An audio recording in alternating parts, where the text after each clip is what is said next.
Hey everybody, this is Eli Freestone and you're watching my Heuristics Evaluation video for Mobile User Experience Term 1310. First off, I'm displaying with Air Server for my iPad. My proposed app is a simple application to keep track of your current place in various books, regardless of their format, whether they're ebooks or physical books. Um, and the way I plan on setting it up, it could really easily be used as more of a catalog per se of all your books.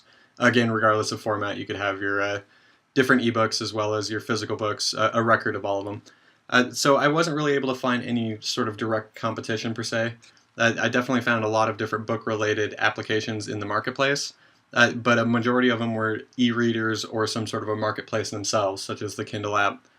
So yeah, not really necessarily a direct competition. I did decide to go with the AccuWeather and the XE currency applications for my evaluation because of that. So let's go ahead and get going here. I'm going to first go through the AccuWeather app and go down my list before popping over to the XE currency app just to help save time so I'm not having to bounce between the two. So visibility and app status. Yes, it does have at least something. As you noticed, there was a scroll wheel saying that there was something loading when you're loading the app. It also pops up when you refresh it. Beyond that, that's really the only thing they have, but they do have something. Match between the app and real world. Yes, the application does detect your current location and then updates your forecast accordingly.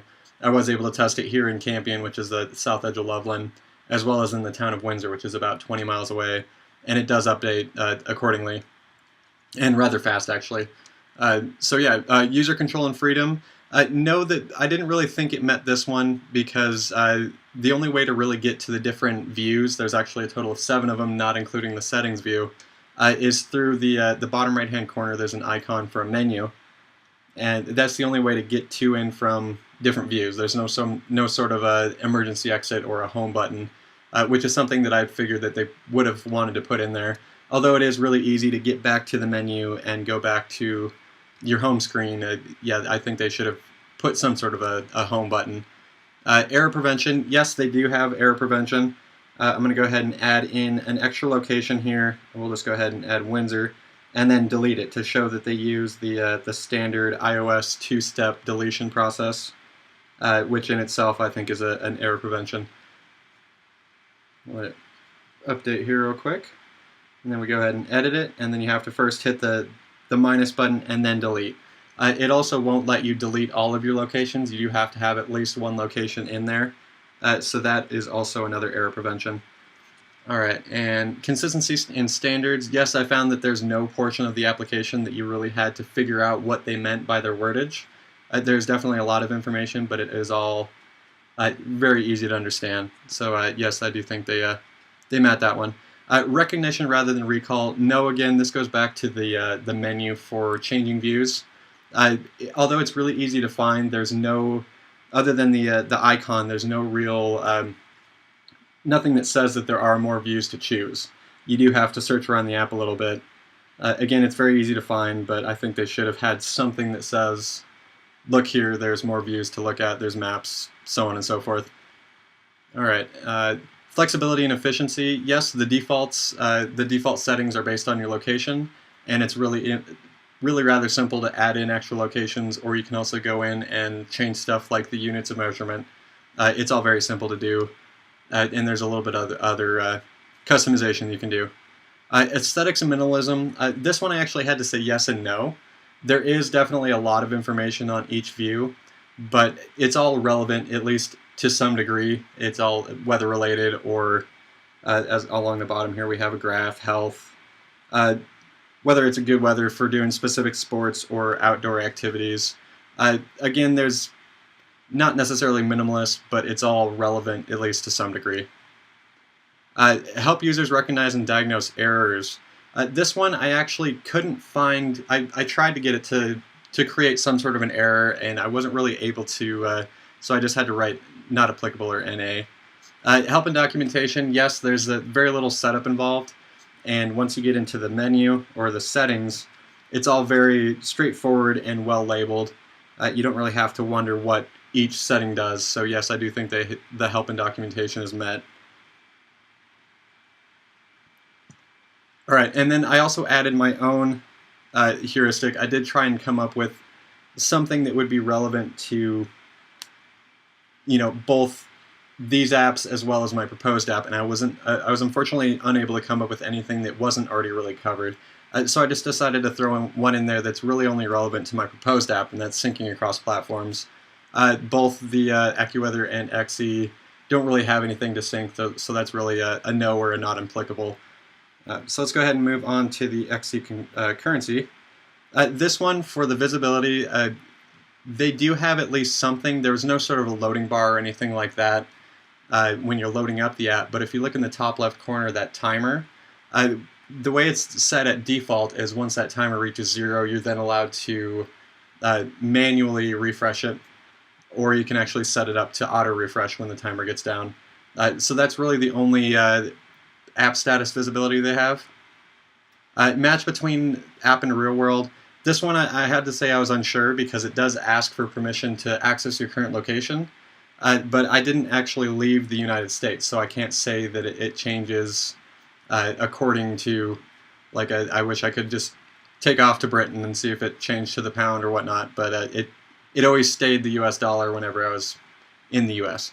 So yeah, I can't say for sure if that one actually will update. User controls and freedom, I really wrote not applicable on this one because it only has really this single view, plus a couple of pop-up menus. The setting menu up in the top right corner, the wrench, which is a,